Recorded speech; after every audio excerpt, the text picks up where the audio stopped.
So how did you feel when you took the Shahada? What was the reason that you felt the attraction to Islam? Islam has immense resources to offer to mankind. You saw it, so don't deny it, please. I was really reading it as, okay, this is a personal letter I received from God, you know? It was, okay, just wake up now.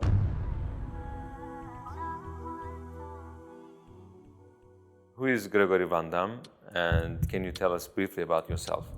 So, Assalamu alaikum, I'm really happy to be invited here. So my name is Gregory Van Dam. I was born in Brussels, Belgium. I was born in a non-religious family, which is very common in Belgium and I think in all the French-speaking world, because yes, my mother tongue is French. In Belgium we have 3 languages, as you probably know. So I grew up in Belgium. I was a very common Belgian child. I went to a Catholic border school. So even though my family was anti-religious, they thought that the best schools were owned by Catholics. Since I was 8 years old, I was in a border school, a very ancient abbey, in a very beautiful place where a Catholic saint is buried there. So that's practically it. Yeah.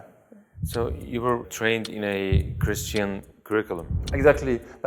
Basically, it was a very open-minded school. So we had all the classical courses, but for example, we didn't go to church every day, or even, I don't remember actually being at church a lot or things like this. We had, of course, 2 hours a week religion class. Also very open-minded because they know that Belgian people are secular and they do not practice religion anymore, so they don't come and teach them in a way that they expect them to be, you know, fellow Catholics. So yeah, it was a very, very open, like philosophical, ethical, as you said, spiritual kind of teaching. So what were you believing in those years? I think I wasn't believing in, you know, something transcendent from the basic human life. So I think I was quite a materialistic child, but yet I think the big quality of my education is that we were very open-minded. So my mother, for example, she used to have books at home about different cultures, you know. Even different religions? Yes, but they were interested in religions, but as cultural realities, like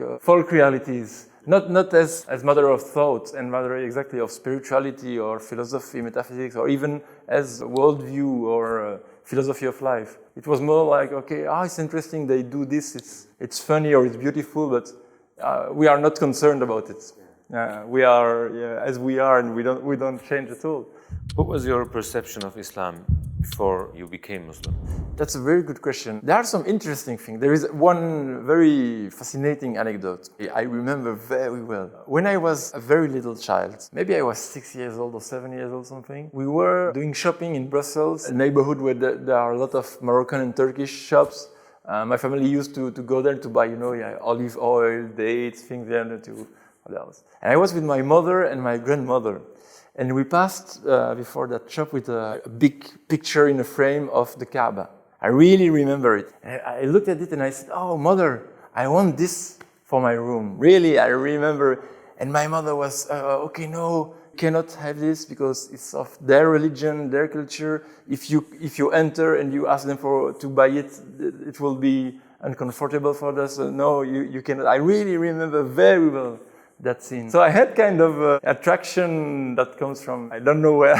For us in Europe, Muslim equal Arabs. We don't realize that, no, there are Turkish people, there are Persian people, there are African, Indonesian. So Muslim and the Arabs are the enemy, always kind of in the background. Some families of Europe, the imagery of the Crusades also present, not as a racist thing, just as a cultural thing, because we love, chivalry, medieval, these stories are very important stories for the European culture. But in these stories, the bad guy is the Arab, so yeah.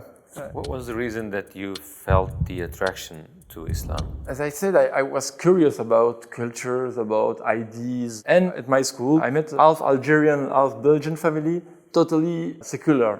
Weren't practicing Muslim at all. Very nice people. I met their daughter, we were friends, getting along in their house. And at some point I just asked them, you have a Quran there in French, that would be interesting for me. Can I borrow it just to read and to discover it? Because I never opened a Quran back there. So yeah, they said, take it home. And that was a big shock. Yeah, I think since the very, very first moment, I read the first words and I was, okay, this is something. It was the first time in my life that I read a text which wasn't about someone or something other than me.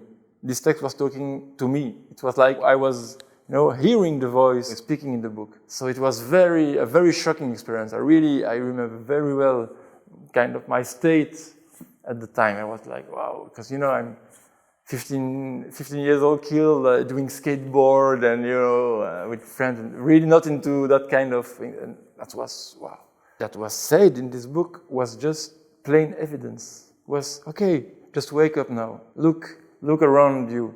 Don't you see? And I was, yes, that's true. That's how I really see the world. And that's how I should see the world. And that's how I should see myself as part of this world. So it was as though it was speaking directly to you. Allah Exactly. was speaking directly to you. Definitely. I was really reading it as, okay, this is a personal letter I received from God, And also, okay, that is God. I never thought about God that way. So that was for me also the big revolution. This is a universal message about truth. About a universal truth, actually. What happened afterwards? I opened myself to this Algerian family city. Like, what's that book? It's incredible. I think I'm going to be Muslim. By just reading Quran? Yes, and without knowing any practicing Muslim ever. Basically, I was really convinced. So I had no Muslims around me. I didn't matter at all. Through the mother of the family, she got me a book about how to pray, all, the 5 pillars, or basic teachings of Islam. So for 3 years I was pupil in the boarding school and I was practicing Islam all by myself. How did your family or your friends react to this? My friends, they weren't understand the thing. They were skateboard kids, like punk rock young guys, and they were like, what are you doing there? What's that? They were laughing at me, but they were nice people, so they accept, okay, that's his thing now. But I think everybody, my friends, my family, everybody thought it's just a teenage whim. thing. Yeah, whim, exactly. It will pass with time. But yet, what is unbearable for European minds is the rules. Why should you stop drinking alcohol? Why should you not eat pork? It's just meat. So what's the problem? Why should you fast? It's not good for your health. For them, following rules, it's really what they always fought against and avoided, exactly. So why our son or our brother is imposing on himself those rules? They don't understand. Was it hard for you to perform 5 times a day, or was it hard for you for fasting 30 days in 1 month? Fasting was not that an issue because up north, I had the rahmah that my first Ramadan was in November. So basically I was fasting from 8 o'clock to 5 p.m. Very easy Ramadan. It's after that I experienced the Ramadan in summer, in North summer, which is like 21 hours fasting. This is something. But so at that time, no, Ramadan was not a problem at all, really. But praying regularly, that was an issue, of course. When I was at the boarding school, very, very difficult to find a way to pray. I was finding ways to cover my prayer after school or something, but that was the most important struggle. Did you preach the message of Islam to people around you, and did anybody become Muslim because of you? Actually, yes, several friends. I don't know if it's a strategy because it's unconscious, but usually I don't try to convince people. I myself, we talk about things, I give my point of view, but without, trying hard to convince them or, no, you have to accept this or no, not at all. It's kind of dialectic thing. We are talking, I say, okay, from my perspective, I see the world like this. It had incredible results. I have several friends who came and say, okay, I want to become Muslim. And I said, come on, are you serious? Without trying hard to do it. I think it's the best way to convince people because the European mind is very reluctant about being convinced. They don't trust politicians, they don't trust the medias, they don't trust scholars at university, they don't trust anyone. Also the religious figures they don't trust. Definitely, this is really, for them it's the past. Another interesting, when my sister had her first daughter, I think she was like 4 or 5, she started to ask questions about death, like every children, And what my sister said, these questions you will see with your uncle.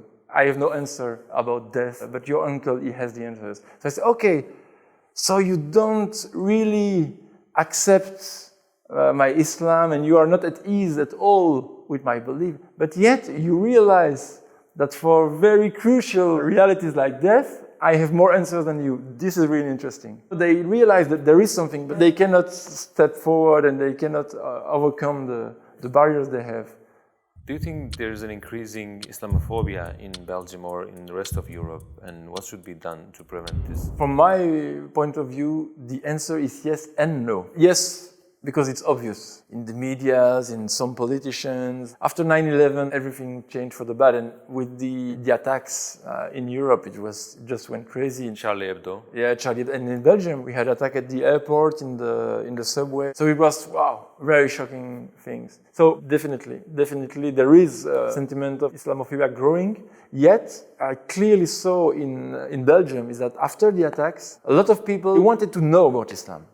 That was a very new thing. They wanted, okay, so what is about this religion? I want to understand what's the point. So they start to ask questions. Before they didn't ask questions, kind of hidden Islamophobia. And today it's a very conscious, very present Islamophobia. But for some people, it's the occasion to get to know Islam. What was your purpose before Islam and what is it after Islam in life? I always have been a kind of idealistic person. I think my purpose was, okay, I'm going to change the world. Probably today I want to change the world, but I think I see it completely differently. I think that I first need to change myself, and it's very important.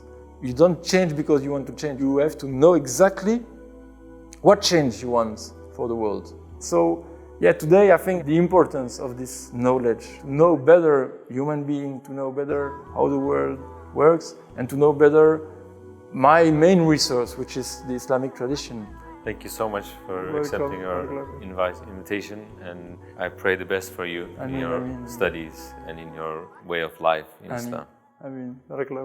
Thank you. Hello brothers and sisters, and thank you for watching the video. If you want to take a look at more of our videos like this, you can check the playlists we created specifically for you on the right, or you can check out our latest videos on the left. Don't forget to like this video and subscribe to our channel so that we can reach and benefit more people. See you.